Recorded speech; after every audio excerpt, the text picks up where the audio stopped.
Hello everyone. Indian biology classes YouTube channel पर आप सभी का स्वागत है।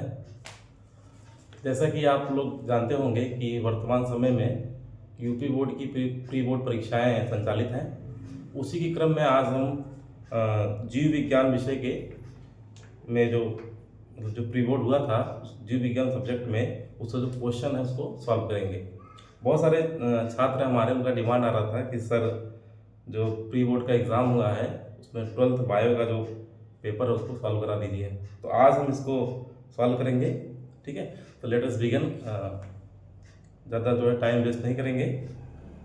अगर आप जीव विज्ञान विषय को देखें तो उसका जो टोटल मार्क्स है वो है 30 जो मार्क्स है उसमें उसके जो है प्रैक्टिकल्स होते हैं। जो इसके स्टूडेंट वो जानते हैं बच्चे।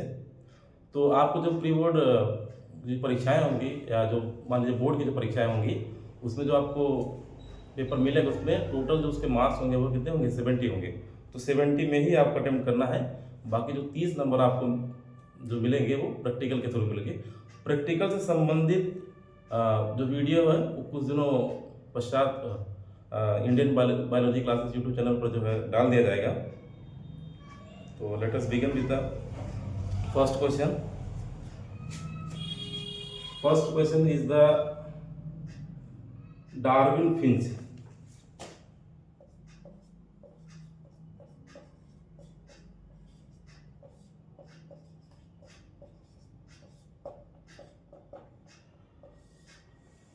क्वेश्चन है कि डार्विन फिंच किसका उदाहरण है। ठीक है, तो अगर हम डार्विन फिंचेस की बात करते हैं तो जब डार्विन गए थे यात्रा के लिए गैलापागोस जो मतलब वो द्वीप है, आइलैंड है, तो वहाँ पर उन्होंने एक तरह के फिंचेस होते हैं, बर्ड्स होती हैं, उनको देखा और फर्दर उनका जो नाम हो गया वो डार्विन फिंच हो गया। तो ये किसका उदाहरण है, कैसे वो बनी? तो अगर हम देखेंगे तो इसमें पहला विकल्प सही होगा, वो है अनुकूली विकिरण। क्या है कि ये अनुकूली विकिरण का उदाहरण है।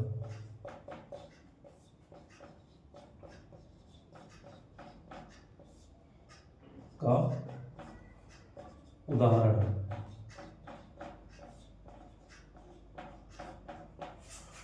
अब बात आती है कि अनुकूली विकिरण क्या होता है। तो जब जो है एक ही स्पीसीज होती है लेकिन उसको अलग अलग इन्वायरमेंटल कंडीशन मिलती है कुछ कारणों की वजह से, तो उसमें कुछ करेक्टर्स जो होते हैं उसके डिफर करते हैं, दूसरे से अलग हो जाते हैं, तो उसे हम क्या होते हैं, अनुकूली विकिरण। ये जो टॉपिक है ये जैव विकास का टॉपिक है, अनुकूली विकिरण। ठीक है, तो डार्विन फिंच किसका उदाहरण है, अनुकूली विकिरण का। दूसरा जो क्वेश्चन है कि मलेरिया का वाहक है, तो आप सभी जानते हैं कि जो मलेरिया का वाहक वो क्या है, मादा एनाफिलीज मच्छर। ठीक है, फीमेल एनाफिलीज मॉस्क्यूटो। ठीक है, तो ये क्लियर आपको, ये तो आसान ही प्रश्न है। जो थर्ड क्वेश्चन है वो कह रहा है कि डाई एसिटिल मॉर्फिन का प्रचलित नाम है। ठीक है, डाई एसिटिल मॉर्फिन।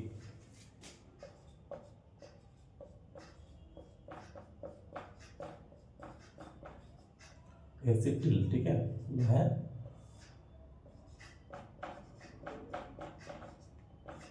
इसका जो फेमस नाम हो गया है क्या है, स्मैक। क्या है, स्मैक या हेरोइन।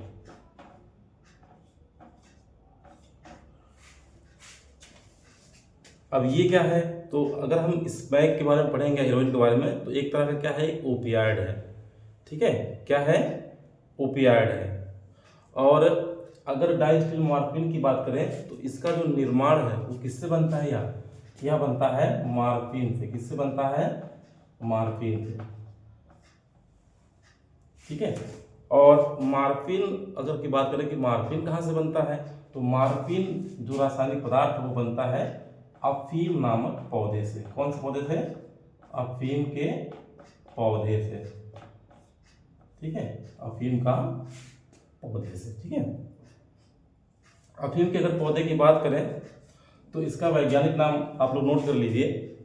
इसका वैज्ञानिक नाम है पैपावर सोमनीफेरम। क्या नाम है, पैपावर सोमनीफेरम।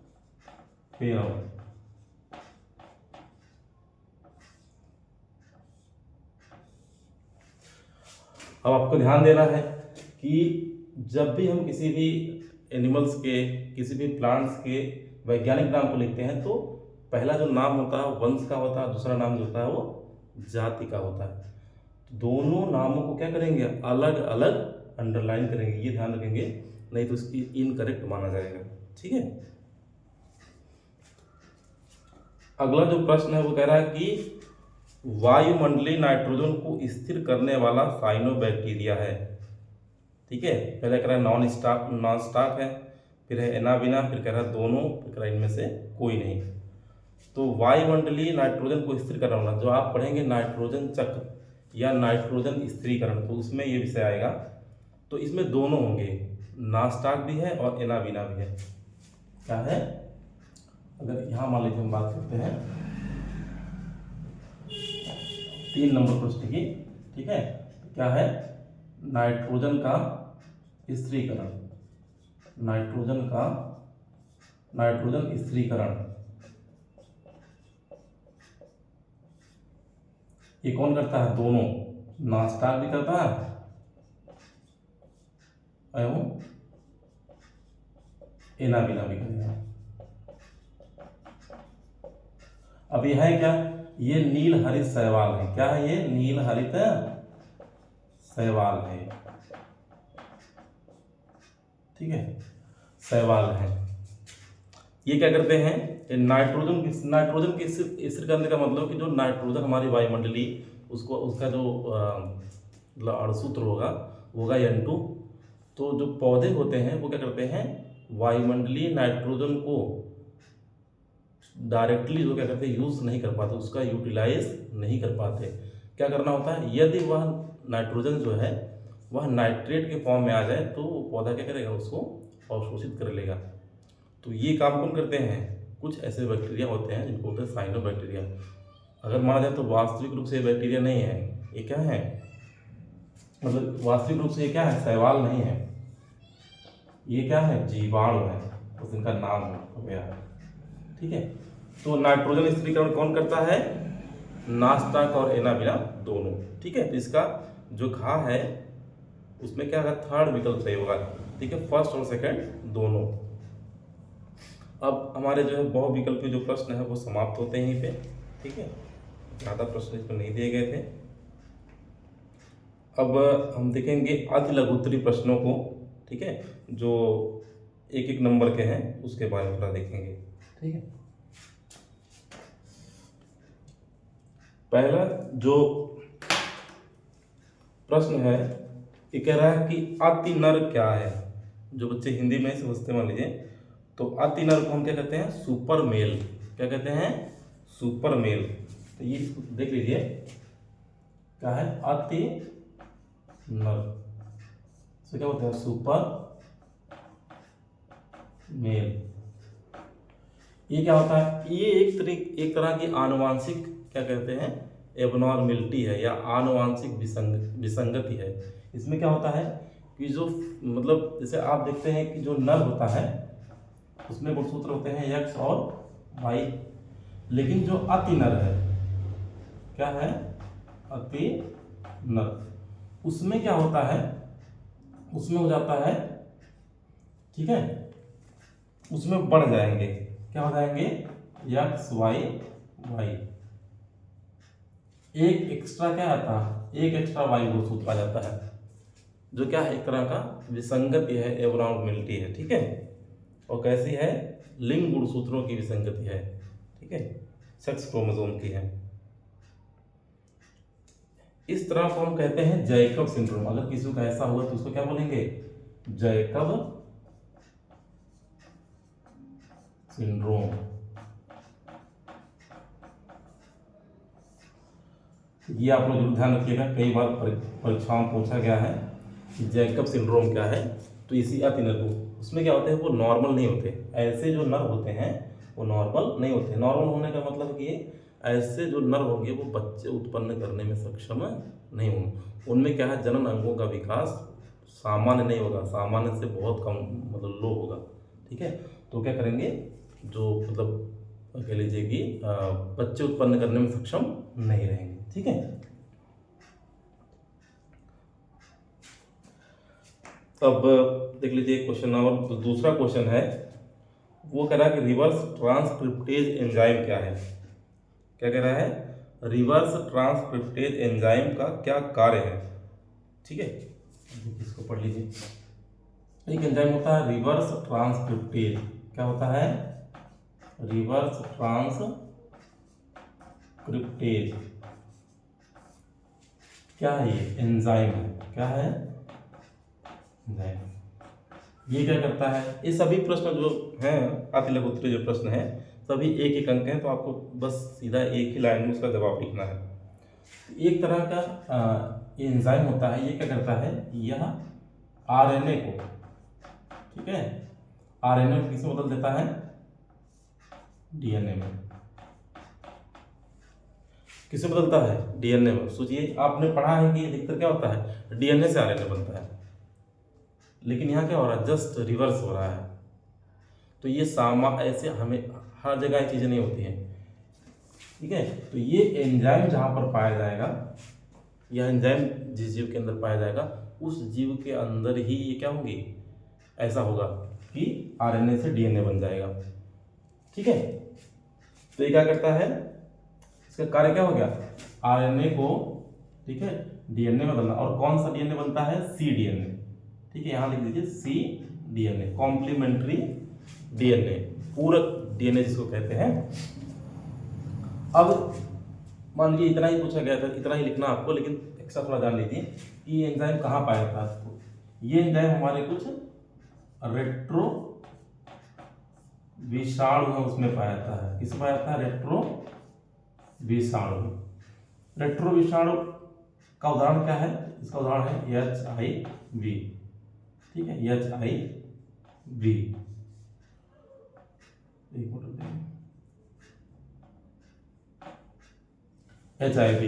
HIV क्या एक तरह का विषाणु है, आप लोग जानते होंगे, पढ़ाई कक्षा 10 में है भी, ठीक है, 10 में भी है, ठीक है, उसमें 11 में भी है HIV, और 12th में तो है ही, ठीक है। तो HIV क्या है, एक तरह का विषाणु है, वो क्या करता है, एड्स रोग उत्पन्न करता है। कौन सा रोग उत्पन्न करता है, एड्स।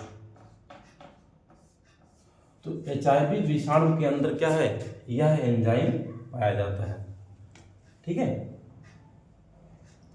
ऐसे विषाणुओं को, मतलब ऐसे विषाणु जिनमें इस तरह की प्रोसेस होती है, ठीक है, उसको हम क्या बोलते हैं, रेट्रो विषाणु, ठीक है।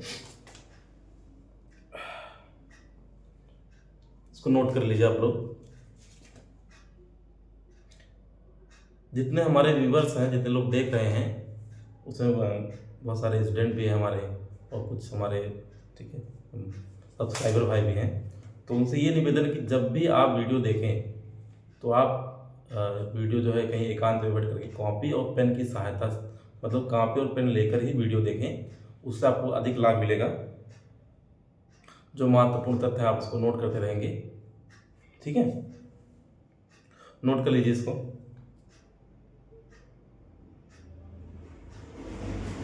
हो गया।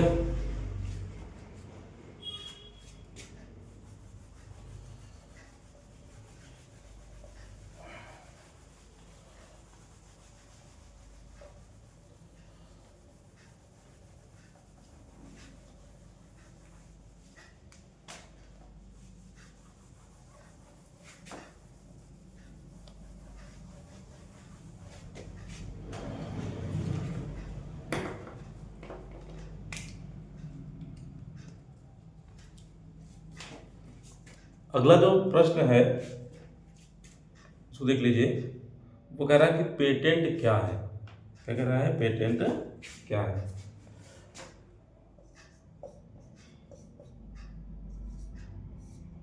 पेटेंट क्या है, क्वेश्चन मार्क, ठीक है। कह रहा है पेटेंट क्या है।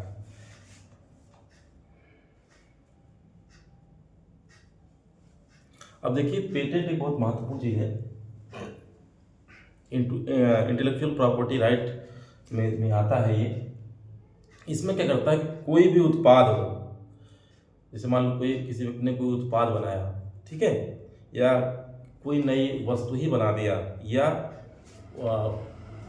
कोई एक नई विधि को खोजा, तो ठीक है, तो उस विधि के उपयोग करने से पहले या उस वस्तु को बनाने से पहले या उसको कहीं पर लॉन्च करने से पहले, ठीक है, या उस प्रोडक्ट का औद्योगिक स्तर पर निर्माण करने से पहले उस व्यक्ति की सहमति जरूरी होती है जिस व्यक्ति ने उसका निर्माण किया है। क्यों? क्योंकि वह जो चीज़ होती है, बनाने का जो तरीका है, कोई पदार्थ है, वह क्या होता है कि उस व्यक्ति का अधिकार होता है, उसका पेटेंट होता है। पेटेंट उसका राइट है, एक अधिकार है। क्यों? क्योंकि उस व्यक्ति ने ही उस पदार्थ को निर्मित किया है या उस व्यक्ति ने ही उस कोई भी प्रोसेस